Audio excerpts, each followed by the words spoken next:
Chers frères et sœurs, je m'appelle Khaled Al-Sied Hassan, auteur d'un article de recherche intitulé Akida et l'iman transitif. Nous lançons cette série d'émissions Murmures coraniques qui se concentre sur le concept d'iman transitif ainsi que sur son essence pratique et sociale.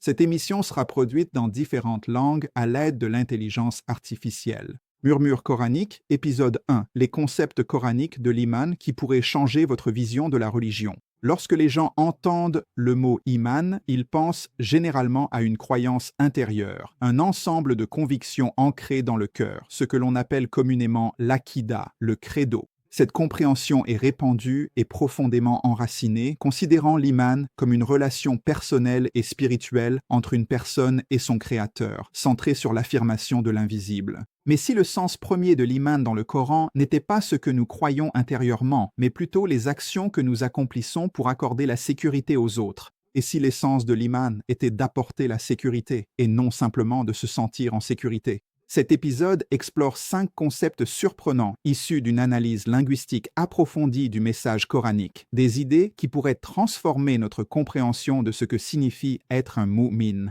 Premièrement, l'iman est une action, pas seulement une croyance. Son cœur consiste à accorder la sécurité aux autres. La racine linguistique de l'iman est mn, qui exprime la sécurité, la réassurance et la disparition de la peur. Le Coran distingue 2 verbes issus de cette racine. Amina, ressentir la sécurité pour soi-même, amana, accorder la sécurité à autrui. Cette distinction révèle que l'iman dans le Coran est fondamentalement tourné vers l'extérieur. Il s'agit de la sécurité que vous offrez aux autres. Ce sens apparaît clairement dans l'histoire de Dhul Qarnayn dans la sourate Al-Kahf, où le fait d'accorder la sécurité, amana, est présenté comme l'opposé de commettre l'injustice, alima. Dhul Qarnayn ne pouvait pas voir dans le cœur des gens pour connaître leurs croyances cachées.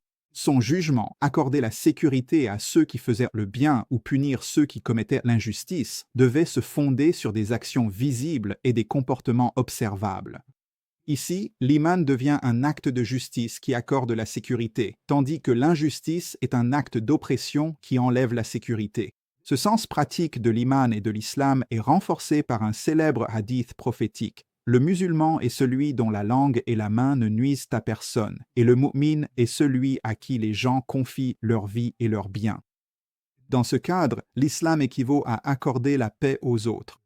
L'iman équivaut à accorder la sécurité aux autres. Deuxièmement, le mot akida n'apparaît pas dans le Coran. Un fait linguistique frappant émerge lorsqu'on étudie le Coran. Le mot akida et tous ses dérivés n'apparaissent jamais, pas une seule fois. En revanche, les mots liés à l'action apparaissent des centaines de fois. Le Coran ne dit jamais « en récompense de ce que vous croyez », mais il répète souvent « en récompense de ce que vous faisiez ».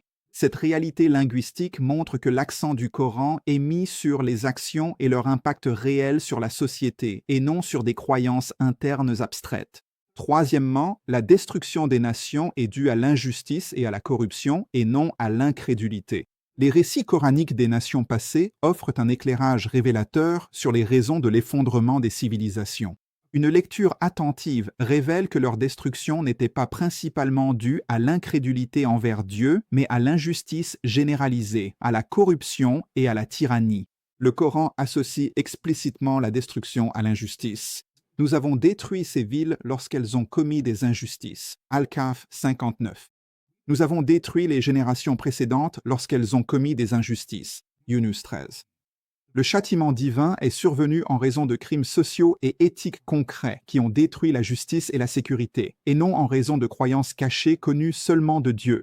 Leur chute fut la conséquence d'actions vérifiables, corruption, oppression, exploitation et effondrement de la sécurité sociale. Quatrièmement, le jugement du jour de la résurrection est basé sur les actions et non sur les croyances. Une étude linguistique approfondie du Coran aboutit à une conclusion sans équivoque. Il n'existe aucun verset dans le Coran qui promette une récompense ou une punition en fonction de ce qu'une personne croyait intérieurement. La balance de l'au-delà pèse les actions et non les pensées cachées. Le Coran répète « Voici le paradis que vous avez hérité grâce à ce que vous faisiez ». Cela renforce l'idée que la responsabilité ultime réside dans les actions et leurs conséquences, et non dans les suppositions internes. Cinquièmement, la véritable différence entre musulmans et mu'min. Sur la base des racines linguistiques, cette analyse propose une distinction pratique. Musulman, islam, celui qui accorde la paix aux autres, c'est-à-dire qu'il ne nuit pas, n'attaque pas et ne menace pas autrui. C'est le premier niveau, l'absence d'agression.